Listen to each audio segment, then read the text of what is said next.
Good evening. Welcome to the American Antiquarian Society's program with Eran Zelnik on his recent book, American Laughter, American Fury.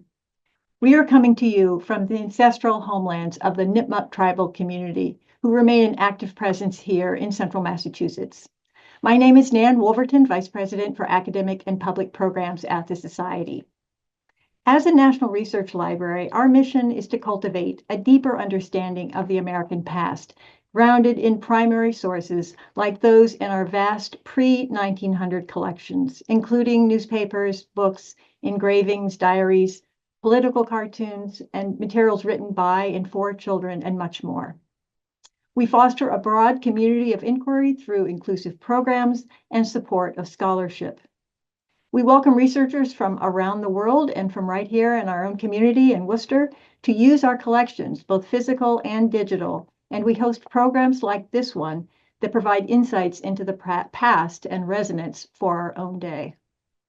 Many of our programs feature former fellows and scholars who have conducted research with our collections, and that is the case this evening. Tonight's speaker held a research fellowship at the AAS in 2019, and I'll say more about him in a few minutes. Tonight's program is being recorded, and you can watch recordings of all of our programs on our YouTube channel. Just go to our website at americanantiquarian.org, and under Programs and Events, you can find recordings of all of our past programs. We will have time for your questions later on in the program. You can post them in the Q&A portion at the bottom of your screen. Please post in the Q&A and not in the chat. My colleague, Lauren Havelis, Programs Coordinator, will be putting relevant information into the chat during the program. And please know that as a private nonprofit organization, we welcome any support that you can provide to help keep our work going, and thank you for that. And it is now my pleasure to introduce our speaker this evening. Eran Zelnik teaches history at California State University at Chico. A cultural historian, his research examines the interweaving categories of race, nation, and gender in the early United States. His 2018 article, Yankees, Doodles, Fops, and Cuckolds, Provincialism and Compromised Manhood in the Revolutionary Period, published in Early American Studies, was the winner of the Dorothy Ross Prize from the Society of U.S. Intellectual Historians, awarded annually for the best article by an emerging scholar. Dr. Zelnik's book, American Laughter, American Fury, Humor and the Making of a White Man's Democracy, 1750 to 1850, is just out this month from Johns Hopkins University Press. He was a J. and Deborah Last Fellow at the American Antiquarian Society in 2019, and we are delighted to welcome him back virtually to AAS. Eran, over to you. Hi, everybody. Thanks so much for coming. Thanks so much for logging in, rather. Thanks again to the American Antiquarian Society for organizing this. I'm immensely indebted to the AAS for everything they've done for me, for this book, for Nan helping organize this, and Lauren. I did the bulk of my archival research for this book at the AAS, and so it's really great to be here. All right, now to the talk. So let me bring the share the screen. All right, here we go. So I thought to actually begin my talk today with a bit of a provocation. I hope it won't be too triggering for folks. I'm going to talk a little bit about the connections between the book and the events of January 6th. I know that the events of January 6th are still very traumatic for many of us. It was a very distressing moment. But I also think it's important for historians to try and shed light on it to better understand it. And I'd like to start with a bit of a provocation in that regard. And so when we think about the events of January 6, 2021, with good cause, people viewed the events of the day as treasonous, as the betrayal of American ideals of democracy and of the rule of law. That's clear, and I don't mean to dispute that. But I also think that there's something worthwhile dwelling on here, because not only did the participants of that day view themselves as American patriots, many were, at least in their own minds, reenacting the American Revolution. They brought their Gadsden, Don't Tread on Me flags. Many of them imagined themselves to be heeding some kind of Paul Revere-like cry. Others thought of themselves as the Minutemen. And I wouldn't be surprised if a lot of them had tattoos of 1776 or We the People and shirts with references of those types. They also, as this quote that I found from the New York Times from the day after shows, they also combined laughter and fury, humor and violence. Right? They came dressed for chaos. They came with all this spirit of play and theatrics. And right, well, I'd like to suggest that in some ways they understood what the American Revolution was about. They tried to reenact the American Revolution, and they were not wholly wrong in their interpretation. We often perhaps tend to scoff at it, and in many ways that's accurate too. But I think that it's worthwhile dwelling on the ways and what they got right.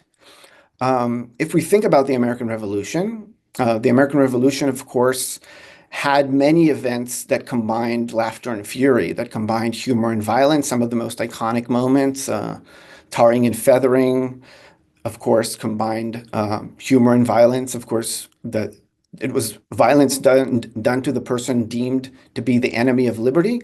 But there was humor involved, of course, in parading that person throughout town and the townsfolk enjoying making fun of that person dressed up some kind of rooster or something of that nature. And of course, also the Boston Tea Party. The Boston Tea Party included play, Indian play. And of course, the name itself is kind of a pun. It's a joke, the Boston Tea Party.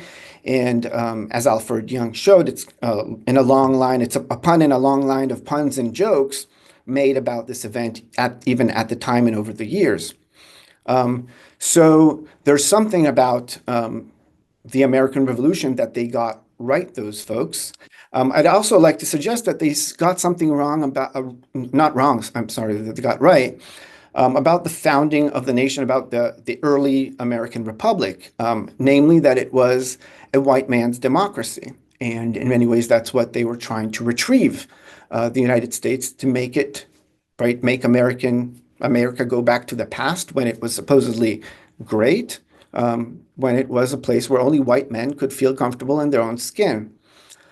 And so I argue that this type of humor is central to a uniquely American frame of mind associated with white male settlers in America. This type of demeanor or sensibility, you might call it, helped them render themselves indigenous to the United States. And as with the January 6th rioters, this humor helped white Americans, especially men, view themselves as commoners intent on rooting out a cabal of coastal elites that are trying to snatch away their liberty. What I also argued that this humor does, and that's, I think, maybe the rub or the crux of the matter here, is that it helped naturalize white supremacy as a central element in American nationalism, in this way of being American. It helped obfuscate what was achieved, right? This paradox of a white man's democracy. These white men do not think of themselves as embodying oppression and white supremacy, but this type of humor helped them exactly hide it. It allowed them to feel as though they were freedom-loving Americans, even though they were doing also, they were participating in oppression. Ultimately, my book argues, only white men get to feel uninhibited and gleeful in their own skin. Only they get to wear the skins of others, right? Whenever they say fit. And a good amount of the book deals with this long-standing tradition of white men, especially dressing up as Native peoples, dressing up as Black Americans in Indian play, and of course in blackface minstrelsy. All right, let's segue a little bit and talk a little bit about what I mean by humor. You might have noticed that the way I talk about humor is not exactly the way most of us today, most modern Americans today, think about humor. Or we often tend to think of humor as kind of as jokes. Whereas what I find myself, or I found myself getting to over the years as I started researching for this project, is to reconceptualize humor a little bit and to cast it far more broadly. It started right. It was this kind of, I think, one of two major breakthroughs. These kind of epiphany moments that one has when they write a book. That suddenly some things that you kind of assumed you knew or suddenly become more articulated, more clear. These kind of moments where suddenly something that eluded you looks clear to you. So two of those breakthrough moments had to do with the nature of humor. The first one, as I said, is that we ought to really think of it more broadly, perhaps in the way that originally people, or not originally, but people in early America thought of humor. And it suggests the earlier spelling of humor, or the British spelling of humor with U, which of course suggests the origins of the word in the four humors of the body, this pre-modern Western medicine, or this idea that comes from pre-modern Western medicine that suggests that a certain type of balance of these four humors of the four liquids of the body gives somebody a positive, healthy, robust, and cheerful disposition. And so to say that somebody is in good humor is to say that he's in good cheer, that he is in this frame of mind, in this ebullient frame of mind. And so humor should, I think, is much it is much more fruitful to discuss it in this broad way, especially for the purposes of this project. So that's one breakthrough that I think I thought to share. The second one, and maybe even more important than the first one, is that humor is both inclusive and exclusive at the same time, always. There's always those who are in on the joke and those who the joke is on.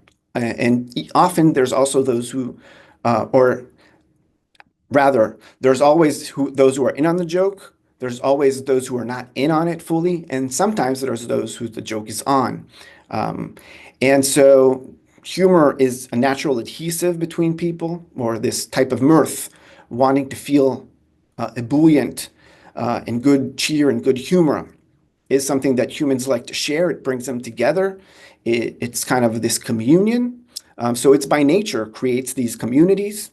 It could be a community of a few folks in on a prank, but also what I found ultimately is that it could be nations too. And the United States, of course, is one such case. What I also realized is that because of this nature of humor, both inclusive and exclusive at the same time, it's an especially useful way of talking about American history, about the United States, the early United States especially, this place that embodied so many contradictions, this place that thought of itself on the one hand as democratic and genuinely so, and including significant leveling instincts and principles. But the other hand, of course, was deeply exclusive, especially for people who were considered racial others. And really, in the case of the United States, became the foil around which the nation cohered. So those who the joke was on were those who could never be part of the nation. And so a lot of my book traces this type of humor, this type of nationalist humor that became so central, I argue, to this American frame of mind. So that's a little bit about the broad discussion of the book. What I'd like to do next is to go and talk a little bit about some of the sources I looked at, especially here at the American, or not here, but there at the American Antiquarian Society, but also in other places, to give you a little bit of a sense of how this humor worked, how it looked in the sources, and how it captures this exclusive, inclusive dynamic that I'm talking about. So the first source that I thought to share with you is this song from 1815 this song that I found, sometimes known as the Battle of New Orleans. Apparently, the song was pretty popular. I found it in many newspapers, including broadsides, as you see here, as well as almanacs. And it's kind of fascinating that historians really haven't dealt with this song at all, and because it's such a generative song, it's such a rich text. And this became kind of a key primary source for me to organize my argument around, because it so clearly demonstrates the argument that I'm trying to tell. This song is in some ways anticipates the more famous song, The Hunters of Kentucky, that became the most famous song associated at the time, at least, with the War of 1812. Of course, today, the most famous song associated with the War of 1812 is the Star Spangled Banner. But at the time, it was The Hunters of Kentucky. And The Hunters of Kentucky, as many historians have noted, is this song that celebrates unbridled American Western masculine militias. These Hunters of Kentucky, and anticipates the age of Jackson, right? It also celebrates Jackson. But this song, The Battle of New Orleans, that came out about 5 years before the Hunters of Kentucky, includes many of the same references of the Hunters of Kentucky, but with an additional, more salient racial component. Because this is a song in Black dialect, and I don't want to read out this song. I don't want to, to go through this awkward moment of me trying to read out Black dialect. But ultimately, that's right. Hopefully, you can all see the words here. And what this song is, it's a Black dialect song. It's a song sung in the voice of a runaway slave during the War of 1812 who ran away from their plantation in Virginia, joined the British Army, and then was part of the invading forces that invaded the South and tried to take over New Orleans, and ultimately part of the forces that were defeated in New Orleans by Andrew Jackson and the so-called Hunters of Kentucky, except that in this text they're called Backwood Yankee. But there's also references, like in the Hunters of Kentucky itself, to such kind of famous references as the half horse, half an alligator, Old Hickory, and of course also the famous reference for rapine and plunder that supposedly this black runaway slave is interested in, and that the British are supposedly egg them on to be interested in this plunder. And so what this song does really is it celebrates this myth of the War of 1812, especially the Battle of New Orleans, right, as this seminal battle in which American rough frontier folks defeated the best army in the world. Really, it's many ways rehearsal of the battles of Lexington and Concord in that regard, right? This myth of these common Americans coming out of the woodworks to defeat the best army in the world. And in this case, of course, defending women, American women, from rapine and plunder, especially from, in this case, black runaway slaves. And this is, of course, done in Black dialect. So clearly, this song is a song in which only white men can fully feel or fully be in on the joke, as it were. And of course, the joke is fundamentally on these black supposed traitors who become the foil for the nation. And so what we also have here is the origins of this reinvigorated American nationalism that we often discuss when we discuss the Battle of New Orleans and the War of 1812, but also with this clearly added racist component. What it also does is it helps chart a richer and I think deeper history of blackface minstrelsy, the genre of blackface minstrelsy. When we often talk about blackface minstrelsy, we often talk about a genre that supposedly emerged from some kind of cross-cultural moment in New York City or other cities in which Black and white Americans created this rich vernacular culture that supposedly had some liberatory elements to it, even if it was racist. That's at least often how it's portrayed. Early on in its origins, it was more of the kind of fighting song of the working classes. But what this piece of evidence show, and I combine it with other pieces of evidence as well, that the origins of blackface minstrelsy are really in the print culture of the antebellum period of the post-war of 1812 era, and in the rise of the use of black dialect materials from the period. And this song, The Battle of New Orleans, is one important one. I'll show you a few other important ones, just a little bit of a trigger warning issued here because there will be some images here that are a bit disturbing and racist. But of course, this is also the period of abolition broadsides, these broadsides that became very popular during the period following the War of 1812, a period in which there's suddenly much more free Black Americans in the North, and white Americans in the North are in search of new ways of maintaining the racial hierarchy, the racial caste system, and are using Black dialect as an additional way to maintain the caste system in lieu of slavery. And so abolition broadsides and many other racist broadsides in Black dialect, including songs in Black dialect, emerge. And they're really the origins of blackface minstrelsy, I argue, to a large degree.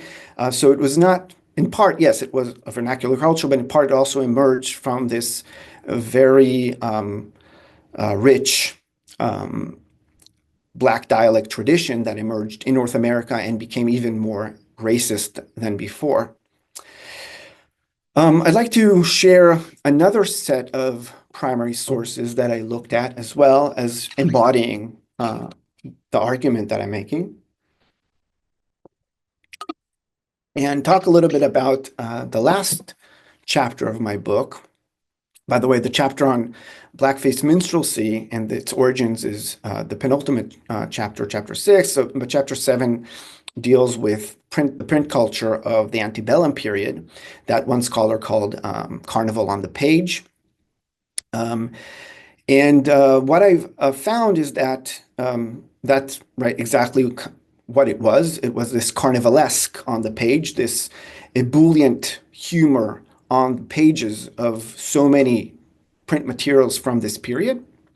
I also found myself increasingly looking at Davy Crockett almanacs. One of the new types of print materials from this period were comic almanacs.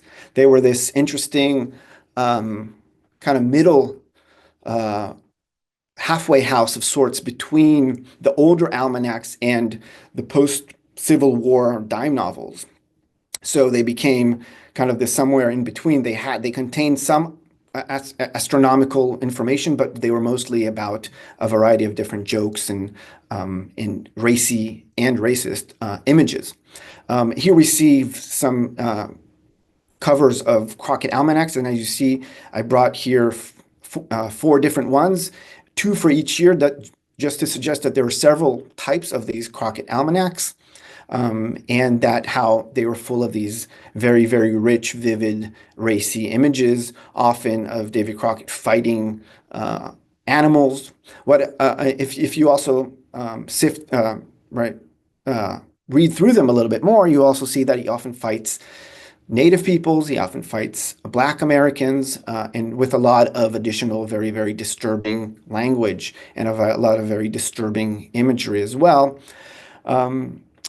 And so what I've ultimately came around to realizing that this is the type of humor of the period embodied on the one hand by blackface minstrelsy and on the other hand by these David Crockett almanacs, both new genres emerging during the 1830s and becoming extremely popular during the antebellum period, is this type of yin and yang dynamic, this type of inclusive, exclusive dynamic that the humor of the period of the antebellum period established, or the work it did for the national community. On the one hand, Crockett is this icon of unbridled white manhood, this person who is allowed to say whatever jokes he wants to say, whatever racist things he wants to say, but he's beloved for that. On the one hand, on the other hand, there's blackface minstrelsy, this genre of white men dressing up as Black Americans, or in the case of Black authors, right, disguising their text as though it was written by Black Americans to mock Black Americans. And also, if you think about it, if the origins of Davy Crockett himself is with this frontier Indian playing person that I also discuss in the book. So that's kind of how I bring this whole book to an ending in demonstrating this the nature of humor in the antebellum period. The last thing I thought to share is some really cool stuff that I found at the American Antiquarian Society. And these are some catalogs of Turner and Fisher, these publishers that were some of the biggest publishers of these type of materials from the antebellum period. They came to dominate the Davy Crockett comic almanac market, as well as blackface songsters, right? This also an emerging genre of these really cheaply produced songsters, these that contained many blackface minstrel songs and alongside racist images. And so you can see here in these images, you can see some of these catalogs, these offerings, how rich this print culture is, and how much it embodies this yin and yang culture, this humor dynamic of surrounding Americans, immersing Americans of the time with, on the one hand, this sense of unbridled manhood in Davy Crockett almanacs, and on the other hand, this foil of Black Americans around which the nation coheres as the ultimate other, as those who could never become part of the nation.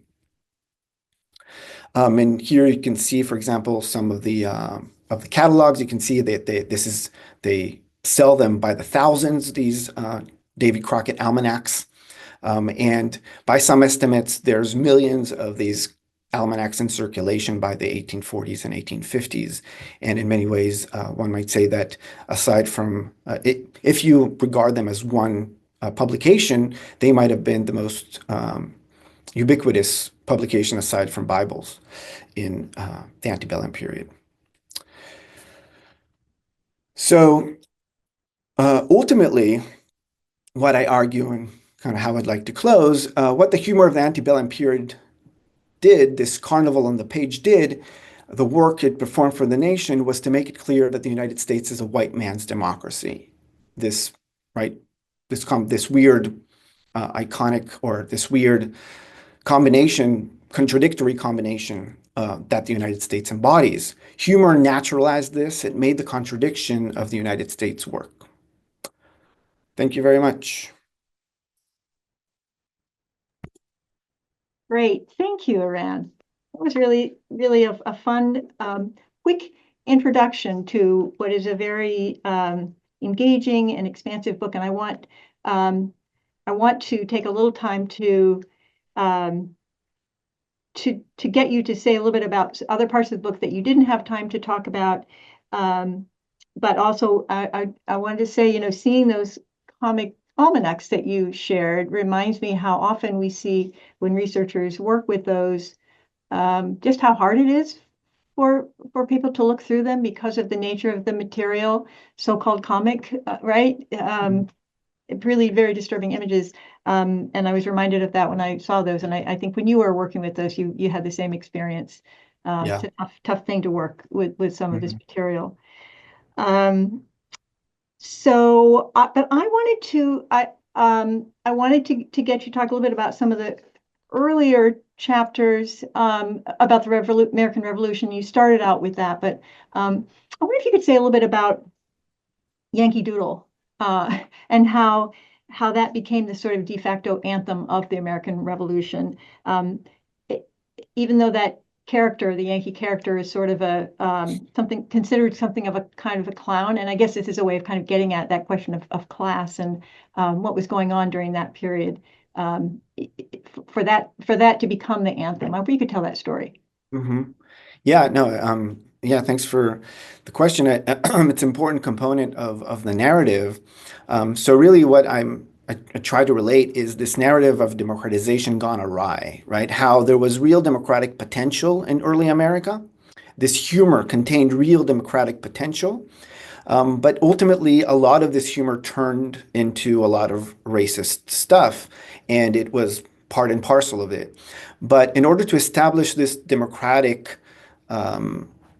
beginning of the story, or these democratic origins, or these democratic potential, I follow the history of Yankee Doodle, of the song Yankee Doodle, because it's just a very helpful song to kind of illustrate the ways in which the United States developed a genuinely a genuine attraction to leveling principles, to democracy, right? The history of the song is that it was a song that grew out of some kind of cross correspondence between the British and the Americans during probably the 7 Years' War, maybe a little bit before, where they kind of exchanged right, exchanged remarks with each other, berating each other a little bit. The version of Yankee Doodle that became the anthem of the American Revolution is a self-deprecating song that was used initially by the British, it seems, to deprecate Americans. It's not clear who wrote it. It might have been the Americans, it might have been British, we don't know, but it came out of that crucible of somewhere in between. But the British used it to a large degree to kind of make fun of Americans as these buffoons, as these provincials, as these folks who are out of their element. But ultimately, the Americans, weirdly enough, decided to double down on this, right? They decided to say, you know what? Yeah, we are provincials. We are buffoons. We are these commoners. And that's exactly going to be the joke around which we will create our nation, right? This is the humor that became dominant in going forward into the United States and helped establish the United States, the intellectual starting point of the United States as this place committed to democratic principles. And so whenever elites would try to sing Yankee Doodle to deprecate Americans, or common Americans would say, yeah, we're provincials, we're buffoons, we are a bunch of clowns. Yeah, we're celebrating this.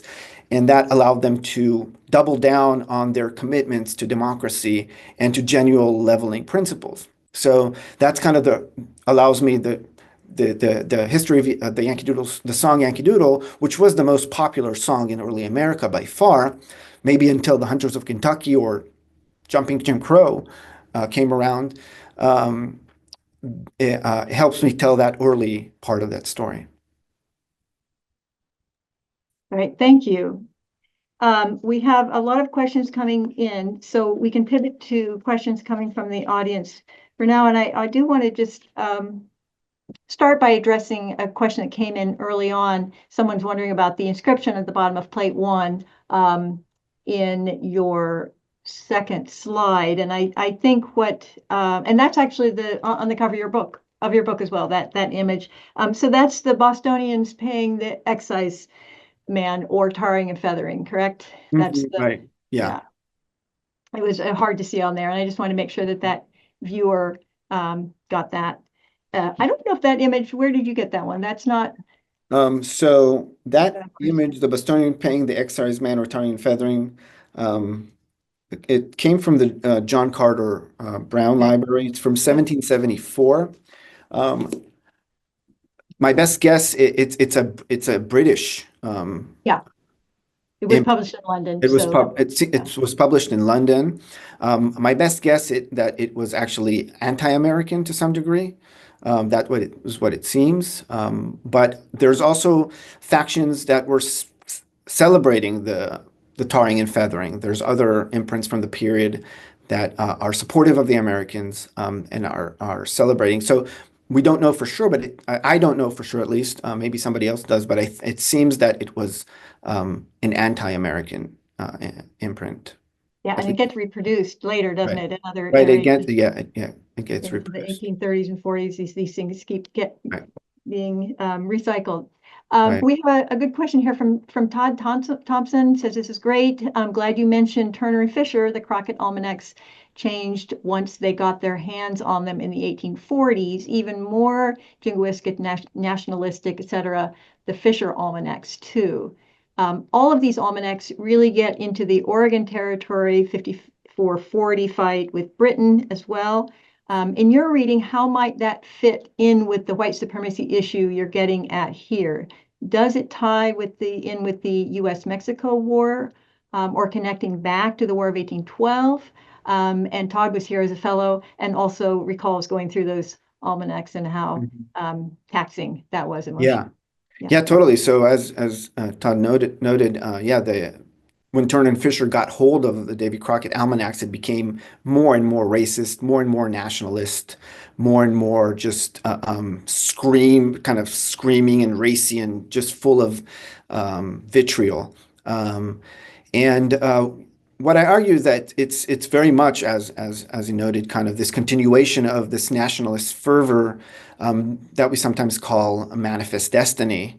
Um, so what I sometimes say that this is kind of the this kind of id that uh, um, is lurking beneath this supposedly very honorable veneer of manifest destiny, right? This kind of this Republican ideology of manifest destiny, this idea that the United States nationalism is some kind of Republican honorable godly mission for the benefit of mankind, but really lurking underneath this ideology of manifest destiny is this humor, this communal id of sorts in Davy Crockett that embodies that. And so it's very much part of that structure of feeling of Americans, part of this way of Americans.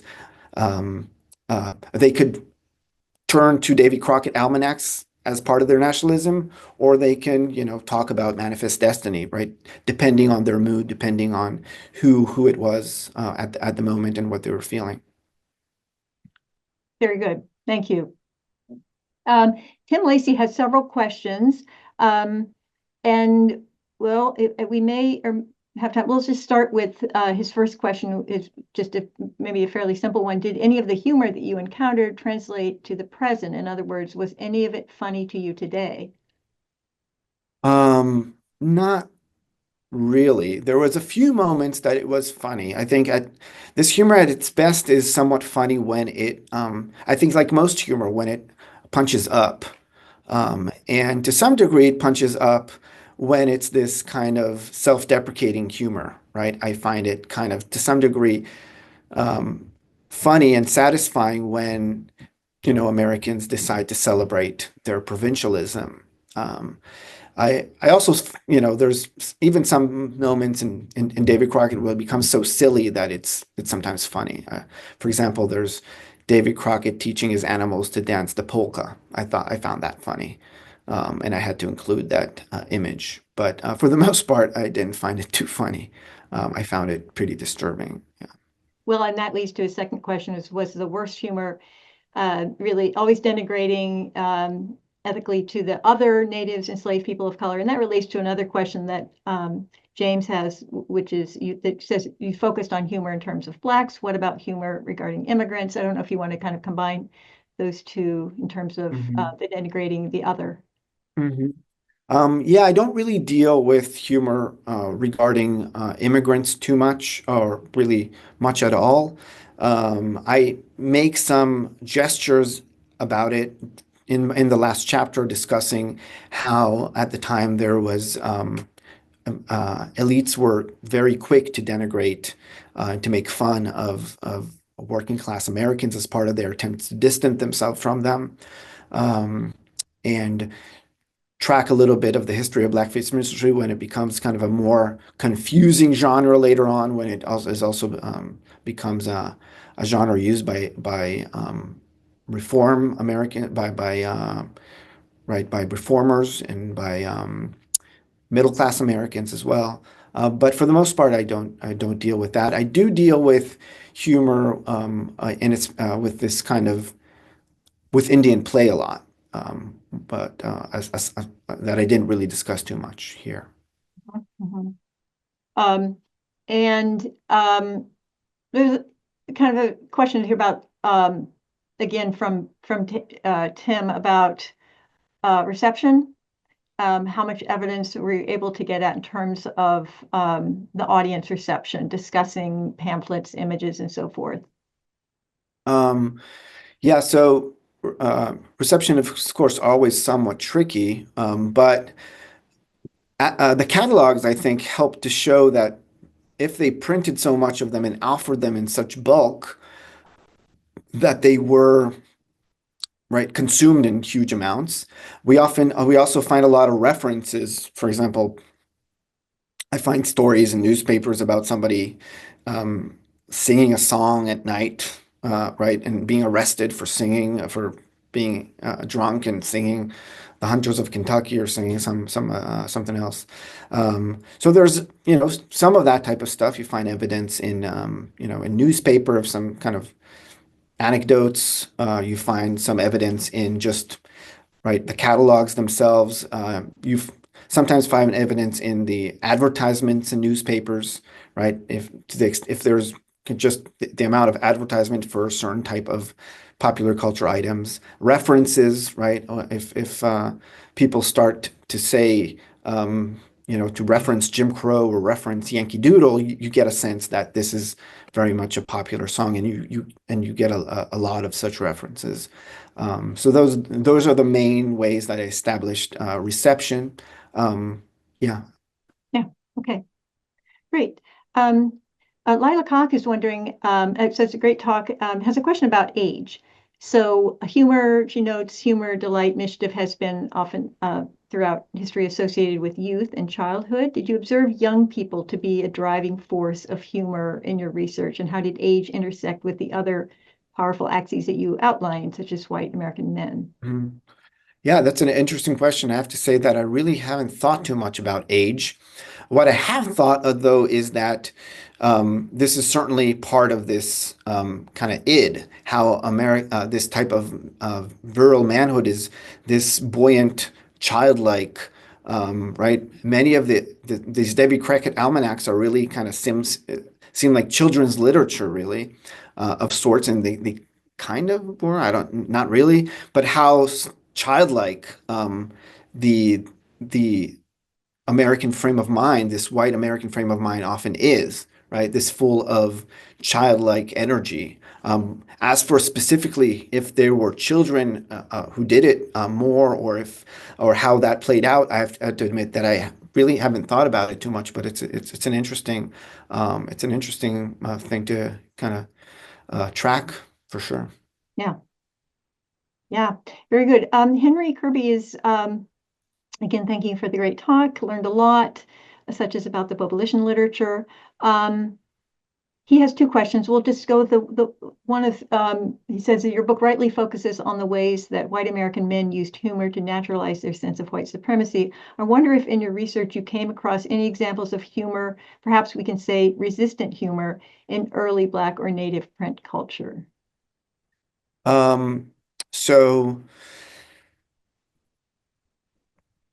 there's certainly scholars who dealt with that, and they found a decent amount of humor, Black vernacular humor of various kinds. And I've gone through them, I've read them, and I didn't really try to track that type of humor. The sources that I had and that I looked through were not really didn't really allow that to do that too much. But I did read some of that scholarship, and that's around. As for Native American humor, that's also interesting because there's actually a very rich Native American humor tradition that I found at play, and I talk a little bit about, to some degree, how it seems that Americans or colonists, settlers, were aware of the fact that Native peoples made fun of them for not being good warriors, for being a kind of these foolhardy, and they kind of anticipated some of that humor, but misunderstood it too.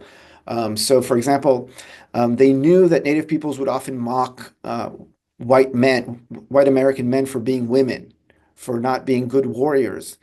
But of course, from the perspective of Native peoples talking about um, men being women, it has a different connotation. Whereas for this extremely very honor organized society that the United States was, for them it was a deep kind of cutting deprecation, and so they were in fact all the more stirred up by the fact that they kind of assumed or anticipated the fact that Native peoples are laughing at them for not being good warriors, and that all the more led them to try and um, engage in various types of practices to alleviate that type of anxiety. And I argue that in part, their humor, their mirth that they developed, and their Indian play that they developed is a way to alleviate their self-conscious inferiority or feeling of an inferiority vis-a-vis Native men. Great. And that actually relates, I might pivot to have you expand a bit more on that notion of Indian play, because Diana Korzenick would like you to just talk a bit more about that. Can you expand a bit on this notion of Indian play? Yeah, so yeah, much of chapters 3 and 4 in my book deal with Indian play. Um, and I argue that it's a very important frame of mind for Americans to this day in some ways. It's really the American militia as an institution is a form of Indian play writ large, is ultimately my argument.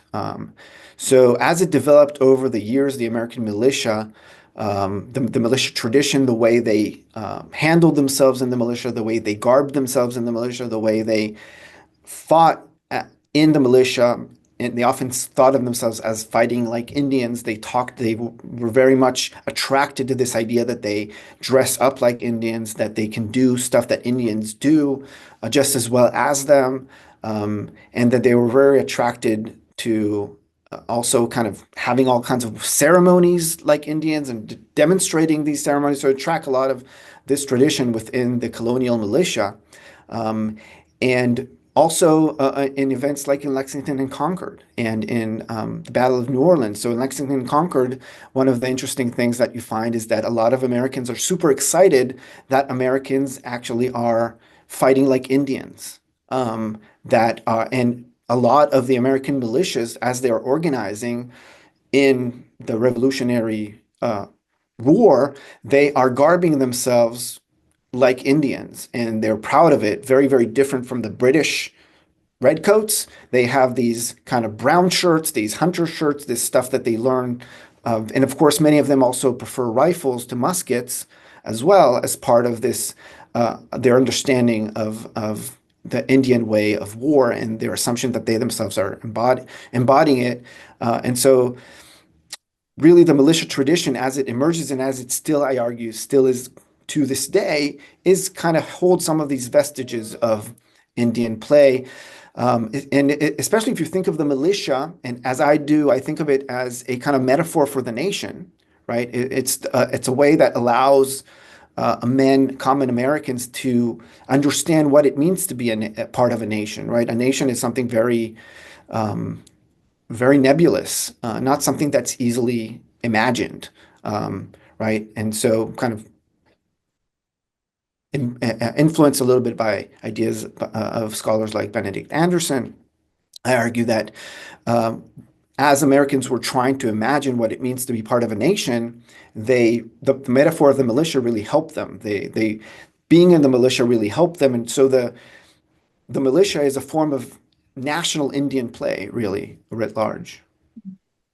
Yeah, yes, fascinating. And that brings you to the question another viewer has, and I know you address this in the book, so we might as well bring him in too. How does Daniel Boone fit in here? Yeah, he fits in. Yeah, I talk a lot about Daniel Boone as kind of precursor to Davy Crockett, as this person who tries to, right, who is ultimately an icon because he's kind of this white Indian.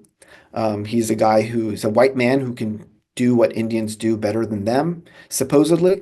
Um, I also talk about how Daniel Boone himself was in a weird situation after he came back from captivity, and he was accused of being a traitor.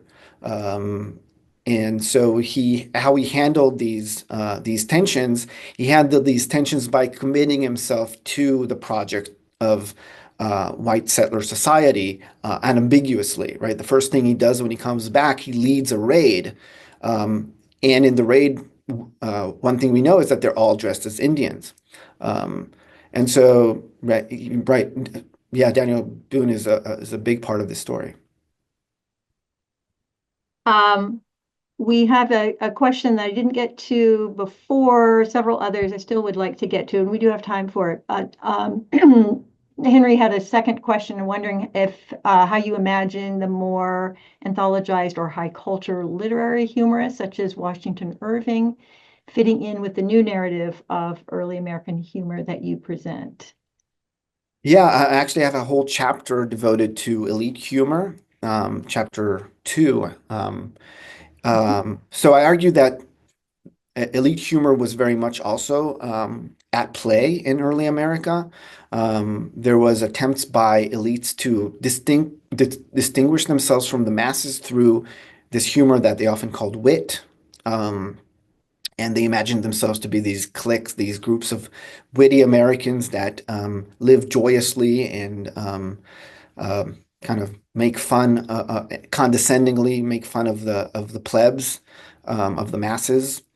And Washington Irving was a part of that tradition early on in his life before he transitioned into a more Republican, more kind of toned down form of humor in, say, in Rip Van Winkle and in uh, his later writings. But his early writings, Salmagundi and the History of New York, are exactly the type embody that type of wit that attempted to, right, also create a community, right, a community of insiders and outsiders. In this case, the insiders were people of learning that could unpack all kinds of levels of Latin-laced humor and all kinds of very, very oblique references of various kinds. And so, in order to be able to be part of this community of humor, you had to be kind of a Latin-speaking person. You'd had to be educated. You had to be witty in this way, and you'd had to be very well read.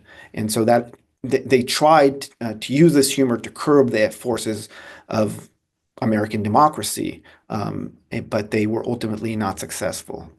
This wit ultimately didn't really win out, and it still, of course, exists, but it really did not become a part of a national staple of humor in the same way that Davy Crockett became.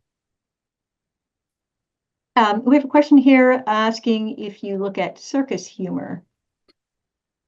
I don't look at circus humor much, and I haven't really found that much about circus humor, although I looked a little bit for it. What I did find is that there was a lot of cross-pollination between circuses and other itinerant performers the in the 18 teens and 1820s and 1830s. And from that's the kind of crucible or that's the kind of place from within, from where the blackface minstrelsy emerged, right? From this type of itinerant mirth and performers that are figuring out how to cater to a larger audience, a more democratic, a more common audience. And blackface minstrelsy emerges from that tradition. So many of these folks who were the first blackface minstrel, many of them performed in circuses or were influenced by folks in circuses that also contained various skits in blackface as well. There's a question here from Justin noting that one of the sources of contemporary white supremacist political media today traces back to forums like 4chan. There, the racism is expressed as part of a self-consciously irreverent countercultural movement. Is this countercultural quality something that existed in media from this era too? Um, it existed, I would say, to some degree, especially I I think I find I you can find some similar stuff um, in the humor from Reconstruction, the humor of the Ku Klux Klan that I discuss in my epilogue. Um, so I think there you can find a little bit of that when they were feeling besieged, when they were feeling like their culture has lost, and they were trying to use humor to make to try to retake the South, to take over. To they used, I think, some forms of humor that might kind of smack a little bit of that type of 4chan humor, or those type of kind of insider communities that develop these weird kind of oblique references and yeah. We have a couple of people interested in humor of Benjamin Franklin, and I know that's something that you have written a little bit about. So would you like to address that question? Sure, yeah. So I deal a little bit with Benjamin Franklin in the earlier part where I discussed the democratic leaning humor, and I argue that he kind of embodied this interesting middle ground that was very much part of the American Revolution between elite humor and vernacular humor. He kind of embodied this ways that wit, even kind of British wit tradition, could become more homespun, more democratic.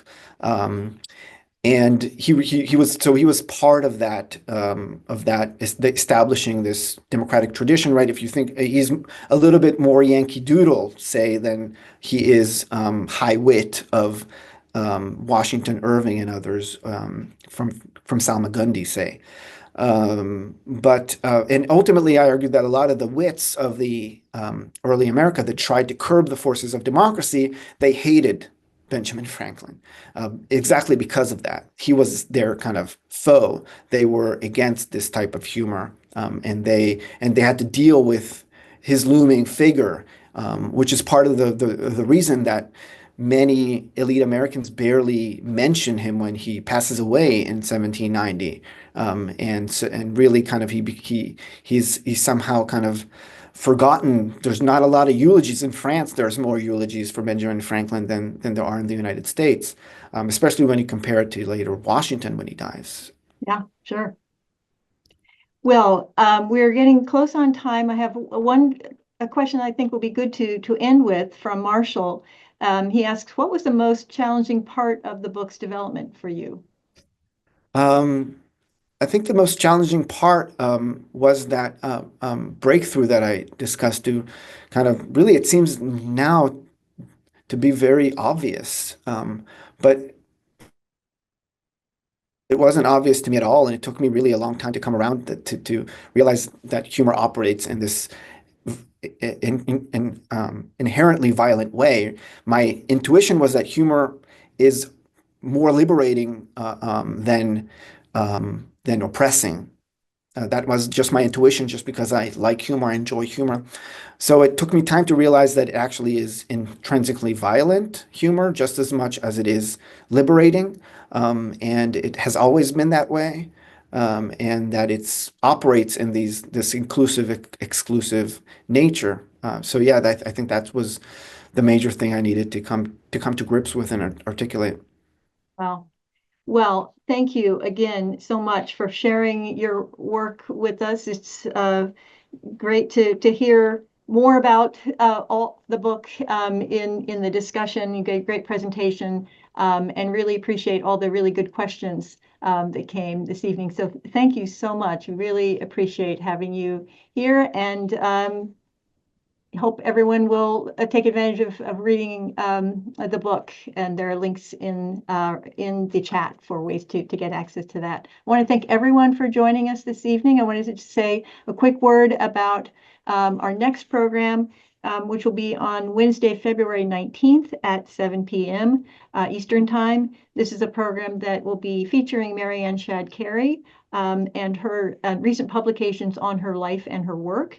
And that program will include Nika Denny and Kristen Mariah. in conversation with Derek Spires. So I hope you will join us for that terrific program. These programs, many programs are listed on our website through the spring, so you can register in advance for these programs. They're all free and open to all, so we hope that you will join us for those. Thank you again, Eran, and have a good Thank you, evening. everybody.